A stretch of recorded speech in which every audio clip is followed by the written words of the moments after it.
Hello everyone. Recently Bollywood actor Sushant Singh Rajput के suicide की खबर आई और देश और दुनिया में मेंटल हेल्थ, डिप्रेशन और एंजाइटी पर डिस्कशन शुरू हो गए।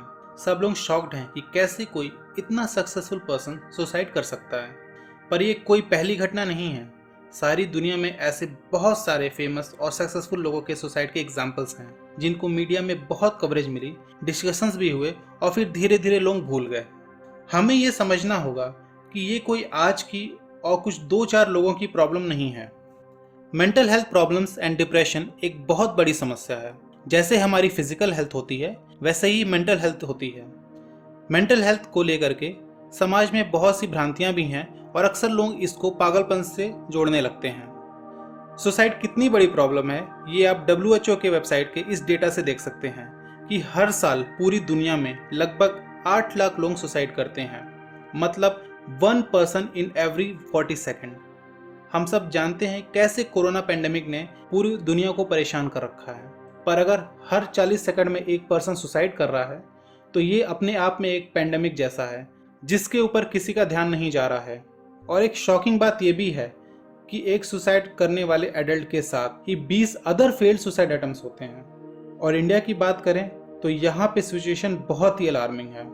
Despite these figures, the global median of government health expenditure to mental health is less than 2%, and people with mental health conditions often experience severe human rights violation, discrimination and stigma.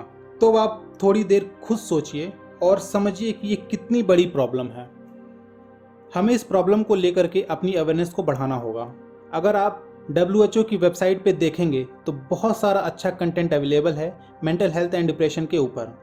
आप खुद भी इसे पढ़िए और अपनी family और friends के साथ भी इसे शेयर करिए, आपस में बातें करिए और एज ए सोसाइटी इस मुद्दे पर अवेयरनेस क्रिएट करिए।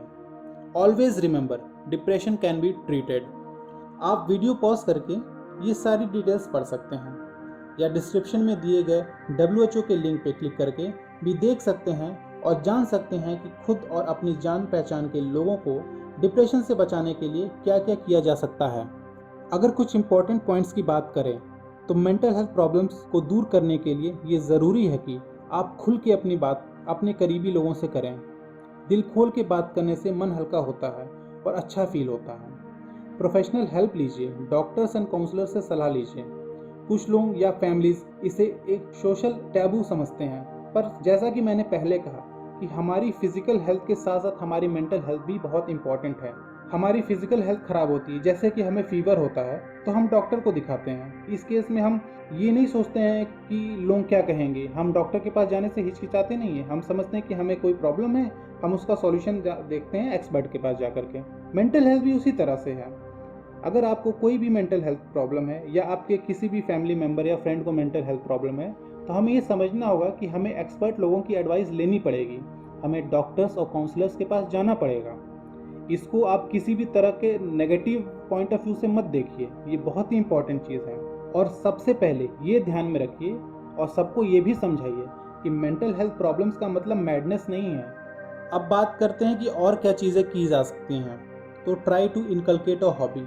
ऐसे काम करिए जिनको करने से आपको खुशी मिलती है। रेगुलर एक्सरसाइज करिए, मेडिटेशन करिए, eat healthy and sleep well. और सबसे इम्पॉर्टेंट है, stay connected with your loved ones. अगर किसी को ये लगता है कि उसकी प्रॉब्लम बहुत बड़ी है और उसका कोई सॉल्यूशन नहीं है, मतलब कि किसी का एग्ज़ाम क्लियर नहीं हुआ, किसी की नौकरी नहीं लगी, प्रमोशन नहीं मिला, किसी ने रिश्तों में धोखा दे दिया या आप किसी भी वजह से डिप्रेस्ड फील कर रहे हैं, तो आज मैं आपको एक सच्ची कहानी सुनाता हूँ। बात 1986 की है। 23 साल का एक लड़का ट्रायथलॉन में पार्टिसिपेट कर रहा था। वो अपने स्विमिंग सेगमेंट को कंप्लीट कर चुका था और साइकिलिंग सेगमेंट उसने शुरू किया था। वो साइकिलिंग कर ही रहा था कि उसका एक बहुत ही बुरा एक्सीडेंट हो गया। उसने इस ट्रायथलॉन के लिए बहुत कड़ी मेहनत की थी, महीनों तक पसीना बहाया था। और सोचिए, उस लड़के का उस इवेंट में, उस कंपटीशन के बीच में इतना बुरा एक्सीडेंट हो गया कि उसकी रीढ़ की 6 हड्डियां टूट गईं। सारे टेस्ट करने के बाद डॉक्टर्स ने यह कह दिया कि मेजर सर्जरी करनी पड़ेगी और उसके बाद भी वो शायद ही कभी अपने पैरों पे खड़ा हो पाएगा या नॉर्मल जिंदगी जी पाएगा। उस लड़के के पास अब 2 रास्ते थे, या तो वो अपनी लाइफ में आई मुसीबत से हार मान ले और बाकी की सारी जिंदगी डिप्रेशन में बिताए, या मुसीबत के आगे घुटने ना टेके और उसका सामना करे और सारे नेगेटिव थॉट्स और डिप्रेशन पे जीत हासिल करे। And that boy chose to fight all the odds, और आज इतने सालों बाद वो लड़का एक बहुत ही सक्सेसफुल रिसर्चर, मोटिवेशनल स्पीकर और बेस्ट सेलिंग बुक्स का ऑथर है। हम बात कर रहे हैं डॉक्टर जो डिस्पेंजा की। मैं इंसिस्ट करूंगा कि आप इनके बारे में और जानिए, कैसे इन्होंने अपनी प्रॉब्लम्स पे जीत हासिल की। एंड आई हाईली रिकमेंड कि आप इनकी लिखी हुई बुक्स भी पढ़िए, जिसमें इन्होंने अपने एक्सपीरियंसेस को शेयर किया है, अपनी research related to power of mind share किए हुए हैं। हम सबको समझना होगा कि life is all about what you think it is. अगर डॉक्टर जो डिस्पेंजा इतनी बड़ी प्रॉब्लम से बाहर निकल सकते हैं सिर्फ अपनी पॉजिटिव थिंकिंग की वजह से, तो हम भी अपनी हर समस्या से बाहर निकल सकते हैं। So think positive. I hope this video will add some value in your life. Thank you for watching this video. Jai Hind.